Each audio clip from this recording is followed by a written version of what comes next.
નમસ્કાર દર્શક મિત્રો, તમારું સ્વાગત છે ઓનલાઈન સોલ્યુશન ચેનલમાં. તો આઈટીઆઈની અંદર 2025-26 વર્ષ માટે એડમિશન લેવા માટે 30 સુધી ચોથો રાઉન્ડ શરૂ હતો. પરંતુ ઘણા બધા વિદ્યાર્થીઓને એડમિશન લેવાનું રહી ગયું હોય અથવા ઘણા વિદ્યાર્થીઓ હોય કે જેને જે ટ્રેડમાં લેવું એમાં ન મળ્યું હોય, તો એ બધાની કોમેન્ટ આવેલી હતી કે સર શું 5મો રાઉન્ડ આવશે કે નહીં. તો જો એ બધા માટે ખુશ ખબર આવી ગયા છે, એટલે કે આઈટીઆઈની અંદર એડમિશન લેવા માટે 5મો રાઉન્ડ આવી ગયો છે. તો આજે આપણે વિડીયોની અંદર એ રીતે જાણકારી મેળવીશું કે આજે 5મો રાઉન્ડ આવ્યો છે એ ક્યારથી શરૂ થશે અને કઈ તારીખ સુધી આજે 5મો રાઉન્ડ છે એ શરૂ રહેશે, અને આ 5મા રાઉન્ડની અંદર એડમિશન લેવા માટે કઈ રીતના આખી પ્રોસેસ છે અને આપણે કઈ રીતે ફોર્મ ભરવાનું બધા વિશે આ વિડીયોની અંદર જાણકારી મેળવીશું. એટલે તમે આખો વિડીયો જોવાનું ભૂલતા નહીં, જેથી તમને રાઉન્ડ 5 વિશેની સંપૂર્ણ માહિતી મળી રહે. તો જો અહીંયા 5મા રાઉન્ડનું શેડ્યુલ આપેલું છે કે કઈ રીતની આખી પ્રોસેસ હશે, તો આપણે એક પછી એક જોતા જઈએ. તો જો પહેલા એ લખેલું છે કે સંસ્થા કક્ષાએ હાજર ન થયેલા તથા રાજીનામા આપેલ ઉમેદવારના પ્રવેશ રદ કરી પોર્ટલ પર ઓનલાઈન નામકમીની હાથ ધરવાની થતી પ્રક્રિયાની તારીખ. એટલે કે આજે 12 થી 14 તારીખ છે, એની અંદર વિદ્યાર્થીએ કાંઈ કરવાનું નથી. આ જે પ્રોસેસ છે એ ફક્ત આઈટીઆઈને કરવાની થશે. એટલે કે આઈટીઆઈની અંદર અત્યાર સુધીમાં જે પણ વિદ્યાર્થીએ એડમિશન લીધેલું હોય, પરંતુ એડમિશન લીધા પછી એ વિદ્યાર્થી એકવાર આઈટીઆઈ હાજર થયેલો ન હોય અથવા એણે એનું એડમિશન છે એ આઈટીઆઈ જઈને કેન્સલ કરાવી લીધું હોય, તો એ જે સીટ ખાલી થઈ છે એ અત્યાર સુધી પોર્ટલ ઉપર અપડેટ નહોતી થઈ. પરંતુ 12 થી 14 તારીખની વચ્ચે બધી આઈટીઆઈની અંદર જેટલી પણ સીટ ખાલી થઈ હશે એ બધાની માહિતી ઓનલાઈન સાઇટ ઉપર અપડેટ કરી દેશે. પછી 15 તારીખે જેટલી પણ સીટ ખાલી થઈ છે એની માહિતી પોર્ટલ ઉપર અપડેટ કરવામાં આવશે.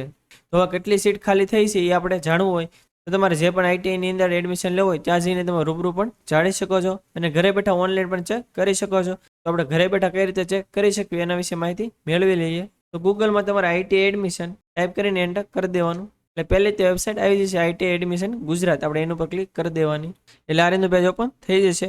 તમને અહીંયા ડાબી બાજુ આઈટીઆઈમાં ઉપલબ્ધ બેઠકો એનો જે ઓપ્શન આપેલો છે તમે એના પર ક્લિક કરશો. પછી તમારે આઈટીઆઈની અંદર ગવર્મેન્ટ આઈટીઆઈ સિલેક્ટ કરી લેવાનું. પછી ડિસ્ટ્રિક્ટની અંદર તમારે જે પણ ડિસ્ટ્રિક્ટની અંદર આઈટીઆઈમાં એડમિશન લેવાનું એ સિલેક્ટ કરી લેવાનું. પછી સિલેક્ટ આઈટીઆઈની અંદર તમારે જે પણ આઈટીઆઈમાં એડમિશન લેવું એ સિલેક્ટ કરી લેવાનું. પછી કેપ્ચા એન્ટર કરીને અવેલેબલ સીટ એના પર ક્લિક કરી દેવાની, એટલે એ આઈટીઆઈની અંદર જે પણ ટ્રેડની અંદર સીટ ખાલી હશે એનું લિસ્ટ આવી જશે. તો આ ઉપરથી તમને ખ્યાલ આવી જાય કે તમારે જે પણ આઈટીઆઈમાં એડમિશન લેવું છે એમાં કયા ટ્રેડમાં કેટલી સીટ ખાલી છે. હવે જો આપણને ખ્યાલ આવી જાય કે આઈટીઆઈની અંદર કયા ટ્રેડમાં કેટલી સીટ ખાલી છે, તો જો તમારે જે પણ ટ્રેડની અંદર એડમિશન લેવું હોય અને એમાં સીટ ખાલી હોય તો હવે કઈ રીતની પ્રોસેસ કરવાની થશે અને કોણ પહેલા ભાગ લઈ શકશે એ આપણે જોઈ લેવી. જો 3 નંબરમાં લખેલું છે કે તાલીમાર્થીઓ દ્વારા ઓનલાઈન કન્સેન્ટ આપવાની તથા ચોઇસ ફિલિંગ કરવાની તારીખ 15/9 થી 16/9, એટલે કે 15 સપ્ટેમ્બર થી 16 સપ્ટેમ્બર. તો જો 15 તારીખે જેટલી પણ સીટ ખાલી છે એ આપણને બતાડે છે. એની અંદર એડમિશન લેવા માટે તમારે ચોઇસ ફિલિંગ કરવાનું થશે. હવે ચોઇસ ફિલિંગ છે એ કોણ કરી શકશે, તો જો જેને આઈટીઆઈની અંદર પહેલા રાઉન્ડ, બીજા રાઉન્ડ, ત્રીજા રાઉન્ડ કે ચોથા રાઉન્ડ, આ 4 રાઉન્ડ પૈકી તમે કોઈ પણની અંદર એડમિશન આઈટીઆઈની અંદર લીધેલું હોય તો એ બધા વ્યક્તિ ચોઇસ ફિલિંગ કરી શકશે. આ ઉપરાંત કોઈ વિદ્યાર્થી એવા હોય કે જેણે 4 રાઉન્ડ પૈકી કોઈ પણ એકની અંદર ફોર્મ ભરેલું હોય અને એમાં ચોઇસ ફિલિંગ પણ કરેલું હોય, પરંતુ એને જે ચોઇસ ફિલિંગ કરી છે એની અંદર એડમિશન મળેલું ન હોય, તો એ વ્યક્તિ પણ આની અંદર ચોઇસ ફિલિંગ કરી શકશે. અને જે પણ વિદ્યાર્થીએ આ 4 રાઉન્ડમાંથી કોઈ પણ રાઉન્ડની અંદર આઈટીઆઈની અંદર એડમિશન લઈ લીધું હોય અને હાલમાં એના અભ્યાસ પણ શરૂ કરી દીધો હોય, પરંતુ ઘણા વિદ્યાર્થીને જે મનગમતો ટ્રેડ હોય એ મળેલો ન હોય અને જો એને ટ્રેડ ટ્રાન્સફર કરવી હોય તો એ વિદ્યાર્થી પણ આની અંદર ચોઇસ ફિલિંગ કરી શકશે. ટૂંકમાં આની અંદર કોણ ચોઇસ ફિલિંગ કરી શકશે, તો જો જે પણ વિદ્યાર્થી આગળ ફોર્મ ભરેલું હોય અને એને એડમિશન મળેલું હોય અથવા એને એડમિશન મળેલું ન હોય તો એ વિદ્યાર્થી આની અંદર ચોઇસ ફિલિંગ કરી શકશે.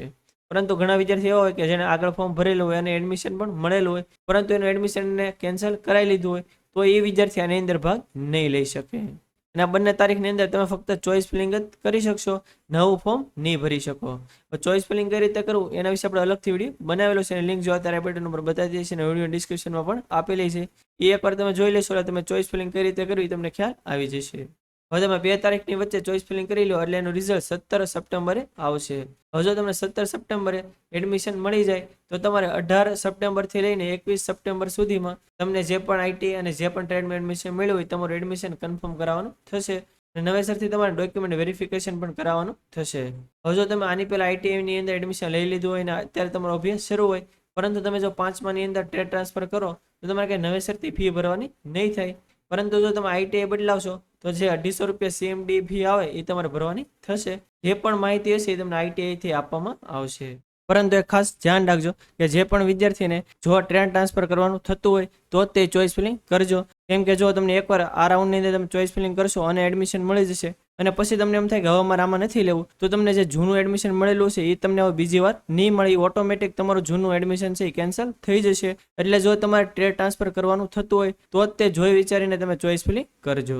અન્યથા અત્યારે તમને જે ટ્રેડમાં એડમિશન મળેલું છે એ જ તે તમારે રાખવું હોય તો તમારે હવે કંઈ કરવાનું નથી. હવે જો એવો પ્રશ્ન થાય કે સર આ તો ફક્ત જેને આગળ ફોર્મ ભરેલું હોય એની માટે હતું, પરંતુ ઘણા વિદ્યાર્થી એવા હોય કે જેને ફોર્મ ભરવાનું સાવ રહી જ ગયું હોય, તો એના માટે શું? તો જો 21 તારીખે આ બધી પ્રોસેસ પૂરી થઈ જાય પછી 22 સપ્ટેમ્બરથી લઈને 30 સપ્ટેમ્બર સુધી એ લખેલું છે કે વહેલા તે પહેલાના ધોરણે સંસ્થા કક્ષાએ પ્રવેશ પ્રક્રિયા પુનઃ શરૂ કરવાની તારીખ. એટલે કે 21 તારીખ સુધીમાં જો હજી પણ કોઈ ટ્રેડની અંદર સીટ ખાલી રહી ગઈ હશે તો તમને 22 સપ્ટેમ્બરથી લઈને 30 સપ્ટેમ્બર સુધીમાં એડમિશન આપવામાં આવશે. અને આની અંદર તમને વહેલા તે પહેલાના ધોરણે એડમિશન આપવામાં આવશે. એટલે કે 22 તારીખે પહેલો દિવસ છે તો પહેલા દિવસની અંદર જેટલા પણ ફોર્મ ભરાય એની અંદર એ બધા વિદ્યાર્થીને સીટ ફાળવણી થઈ જાય. પછી ઇન કેસ એવું બને કે 22 તારીખે બધી સીટ ફૂલ થઈ જાય તો પછી 23 તારીખે કોઈને એડમિશન આપવામાં નહીં આવે. એટલે જો તમારે નવું ફોર્મ ભરીને એડમિશન લેવાનું હોય તો તમારે 22 સપ્ટેમ્બરે તમારે જે પણ આઈટીઆઈની અંદર એડમિશન લેવું હોય તો તમારે ત્યાં 3 વાગ્યા પહેલાં આઈટીઆઈ વયું જવાનું અને ત્યાં ઓનલાઈન ફોર્મ ભરી દેવાનું. હવે તમે 22 તારીખે તમે ઓનલાઈન ફોર્મ ભરી દો, પછી એ જ દિવસે 4 વાગે તમારું મેરિટ લિસ્ટ આવશે અને તમને 4 થી 6 ના ગાળામાં એડમિશન મળી જશે. અને એડમિશન છે એ મેરિટના આધારે મળશે. એટલે કે 22 તારીખે જેટલા પણ વિદ્યાર્થીના ફોર્મ ભરાયેલા હોય એ બધાનું 4 વાગે મેરિટ લિસ્ટ બનશે. એમાં જેનો પણ વધારે મેરિટ હશે એને પહેલાં બોલાવવામાં આવશે કે તમારે કયા ટ્રેડમાં એડમિશન લેવું છે. પછી એને એડમિશન મળી જાય પછી બીજા નંબરને બોલાવવામાં આવશે. એમ ઉતરતા ક્રમમાં મેરિટ વાઇઝ બધાને બોલાવવામાં આવશે. અને જે પણ ટ્રેડની અંદર એડમિશન ફૂલ થતું જશે તેમ ત્યાં તમને આઈટીઆઈમાં માહિતી આપતા જશે. એટલે જે પણ વિદ્યાર્થીને નવું ફોર્મ ભરીને તે એડમિશન લેવાનું થતું હોય તો એને ભૂલ્યા વિના 22 સપ્ટેમ્બરે આઈટીઆઈ જઈને ફોર્મ ભરી દેવાનું. તો આથી સંપૂર્ણ માહિતી કે જે આઈટીઆઈની અંદર એડમિશન લેવા માટે જે રાઉન્ડ 5 આવેલું છે એના વિશે. જો તમને કંઈ ખ્યાલ ન હોય અથવા તમને રાઉન્ડ 5 ને લગતી કાંઈ પણ મુશ્કેલી હોય તો તમે કોમેન્ટ બોક્સમાં જણાવી શકો છો. આપણે 100% આન્સર આપીશું. અને આ વિડીયો જો તમને સારો લાગ્યો તો વિડીયોને લાઈક કરી દેજો અને મેક્સિમમ લોકો સુધી શેર કરજો જેથી બધા લોકોને આની વિશે માહિતી મળી રહે. અને જો તમે આપણી ચેનલમાં ન હો આપણી ચેનલ હજી સુધી સબસ્ક્રાઇબ ન કરી હોય તો ચેનલને સબસ્ક્રાઇબ કરવાનું ભૂલતા નહીં, જેથી આવી જ માહિતી તમને સમયસર મળી રહે. અને આપણે ટેલિગ્રામ અને વોટ્સએપમાં પણ ચેનલ છે એની અંદર જો તમે જોડેલા ન હો તો નીચે ડિસ્ક્રિપ્શનમાં લિંક આપેલી છે એના પર ક્લિક કરીને તમે એમાં જોડાઈ શકો છો, જેથી આવી જ માહિતી તમને સમયસર મળી રહે. તો આજ માટે બસ એટલું જ. મળશું આપણે નેક્સ્ટ વિડીયોમાં. ત્યાં સુધી બધાને જય હિન્દ.